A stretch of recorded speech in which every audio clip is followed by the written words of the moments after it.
Hi guys, Cine K here. Today I'm going to recap a Korean movie released in 2017 called Forgotten. The film is about Jin, a 21-year-old man who finds out a life-changing fact following his brother's kidnapping. He finds out that all of his life might be a lie. Can he handle the truth? The story starts with Jin moving to his new house with his father, mother, and older brother. His older brother, Yu, is a dependable person that he always adores. Yu is bright and athletic. He is also sociable, making him popular among his friends and loved by his family. Yu has a limp on his left leg after getting into a car accident a few years ago, but it doesn't prevent him from being active every day. They start moving the furniture inside their new house with the help of some movers. The year is 1997. A fresh new start in their new home. Jin finds out that he will be sharing the room with Yu for a while because the old owner still uses one of the rooms to store his stuff. As they tidy up their room, their mom calls Yu downstairs, leaving Jin with one of the movers. The mover asks Jin if they are siblings. Jin laughs it out because people often think that they are not siblings because they don't have a similar face. Yu comes and tells the mover to help his mom in the kitchen as the two of them continue to tidy up their new room. After a few hours, they are done with moving the furniture in. On a rainy night, they have a feast together to celebrate their new home. Their father reminds them not to open the locked room as requested by the old owner. They'll have to share the room until the old owner empties the locked room in about a month, which Jin happily does. As they enjoy the food, Jin hears a heavy, loud sound from the locked room upstairs, but the others tell him it might be thunder. Before they finish the feast, the father reminds Jin to take his daily antidepressant medicine. It's their first night in the new house. Yu goes to bed first as Jin listens to music on his earphone. Suddenly, he hears another loud sound from the room. This time, he goes to investigate it. Just before he's about to open the door, Yu appears behind him and asks what he's doing. They listen from outside the room carefully, but hear no sound. Jin still insists that he hears something, so Yu takes him outside to get some fresh air.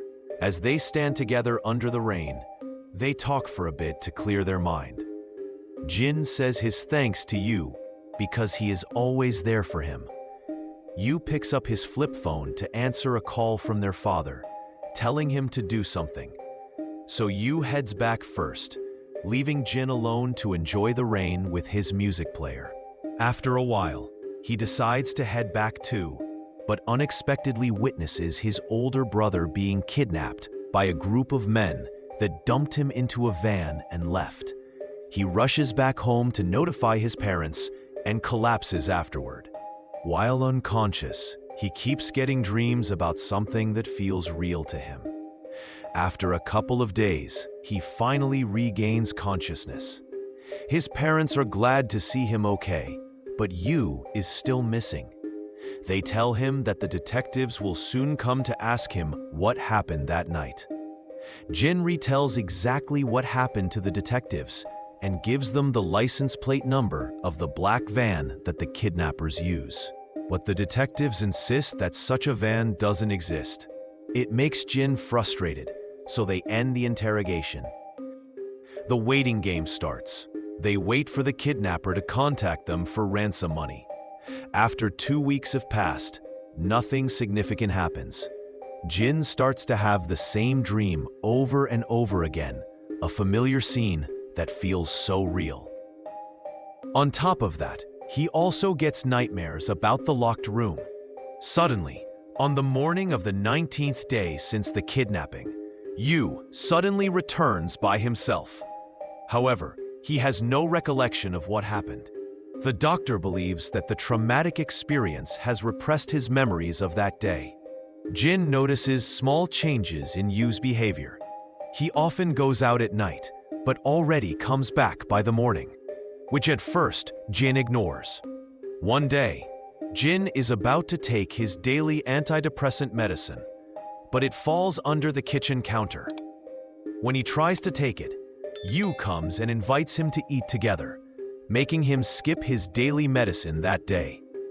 Jin asks where Yu goes at night, but he tells him that it might just be in his dream. After finishing his meal, Yu heads out to do his daily activities. As he walks to the door, Jin notices that Yu is limping on his right leg, which should be his left leg. Yu laughs it out and just walks away. Jin heads back to his room to study for the entrance exam until night. At night, the whole family eats dinner together. Then Jin goes back to study until he falls asleep on the desk. Yu suddenly gets up and plays the mechanical pen to Jin's face, then heads out.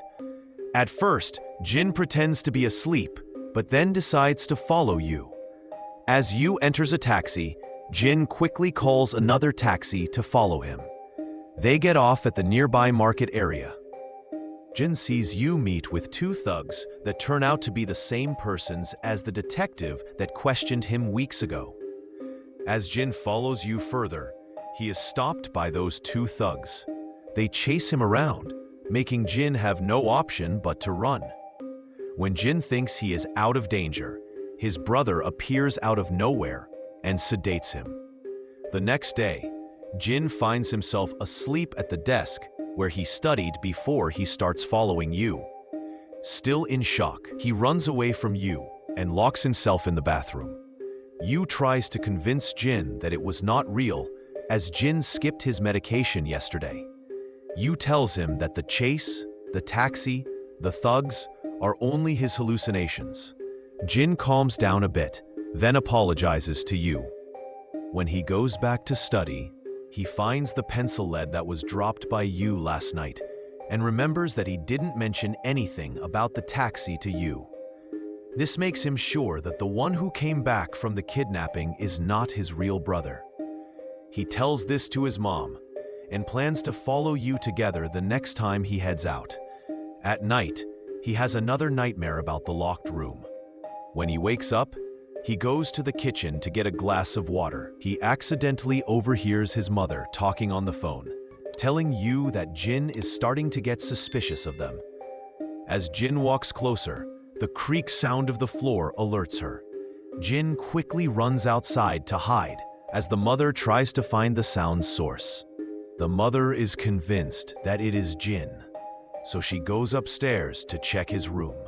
Jin quickly climbs up the outer wall under the rain to his room upstairs.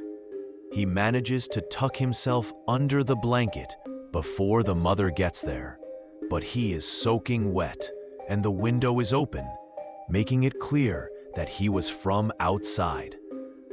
The mother calls the father on the phone to tell him that her cover has been blown. Jin has enough and jumps out of the window. He meets the father at the gate, still trying to convince him that they are his family. But now, Jin is convinced that his parents aren't his real family too. Therefore, he runs away and rushes to the nearest police station while being chased by one of the thugs. After he reaches a nearby police station, he proceeds to explain the situation to the police. But his explanation leaves the officers quite puzzled.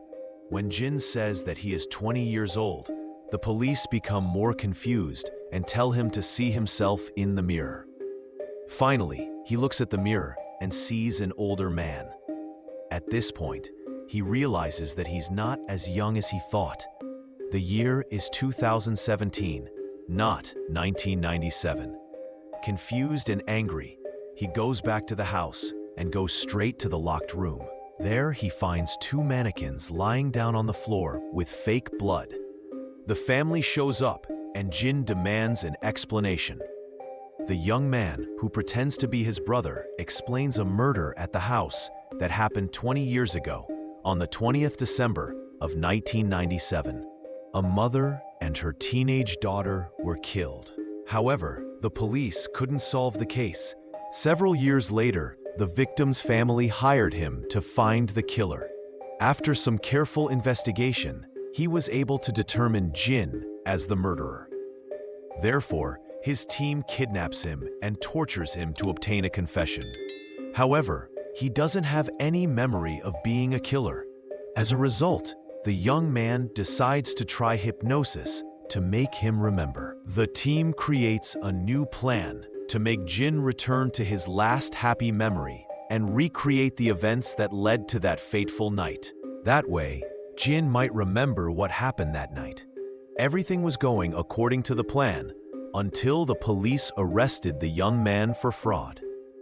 They released him 19 days later, which would explain the abduction that Jin witnessed.